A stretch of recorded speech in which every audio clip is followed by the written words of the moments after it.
તો પાટડીના ખારાગોડા રણમાં અગરિયાઓ લડી લેવાના મૂડમાં છે। ખાનગી કંપનીને જમીન ફાળવવાનો વિરોધ અને આ વિરોધમાં સભા પણ યોજવામાં આવી। અગર બચાવવા અગરિયાઓની આરપારની લડાઈ લડવાની જાહેરાત છે। જિલ્લા કોંગ્રેસ પ્રમુખ નૌશાદ સોલંકીની અધ્યક્ષતામાં સભાનું આયોજન પણ કરવામાં આવ્યું। અગર બચાવો અગરિયા બચાવોના નારા લાગ્યા। 23 જૂને પાટડી પ્રાંત કચેરીએ ધરણા કરી અને આંદોલનની શરૂઆત પણ કરવામાં આવશે। આ સાથે રણમાં ખાનગી કંપનીને 5000 એકર જમીન ફાળવવામાં આવી છે।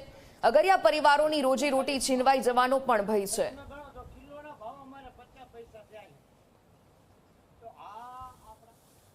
જે પ્રકારે 5000 એકર જમીન અને હિન્દુસ્તાન સોલ્ટનો પ્લાન્ટ એ ખાનગી કંપનીને માત્ર કોડીના ભાવે એ જે 5 વર્ષ માટે આ અગરિયાઓને લૂંટવા માટે 5 વર્ષ માટે આ સમગ્ર રણને લૂંટવા માટે જે પીળો પરવાનો આપ્યો છે એનો વિરોધ કરવા માટે અને સંપૂર્ણ રીતે આ કંપનીને અહીંથી ભગાડવા માટે અમે આગામી 23મી તારીખે 23મી જૂન ને મંગળવારે વિશાળ સંખ્યાની અંદર અમે પ્રાંત કચેરીએ જઈ ત્યાં ધરણા પ્રદર્શન કરીને અમે પ્રાંતશ્રીને આવેદનપત્ર આપીશું અને ત્યારથી અમારા આંદોલનના અમે શ્રી ગણેશ કરી ત્યારથી અમારું આંદોલન શરૂ કરીને જ્યાં સુધી આ 5000 એકર જમીન ખુલ્લી ન થાય અને કંપનીનો કોન્ટ્રાક્ટ રદ ના થાય અને હિન્દુસ્તાન સોલ્ટ કંપનીનું અરાજકતાથી ખતમ ના થાય ત્યાં સુધી આ આંદોલન એક પછી એક તબક્કામાં આગળ વધતું જશે અને છેલ્લે જરૂર પડશે તો ઉગ્રથી ઉગ્ર આંદોલન કરવામાં પણ અમે ચૂકશું નહીં।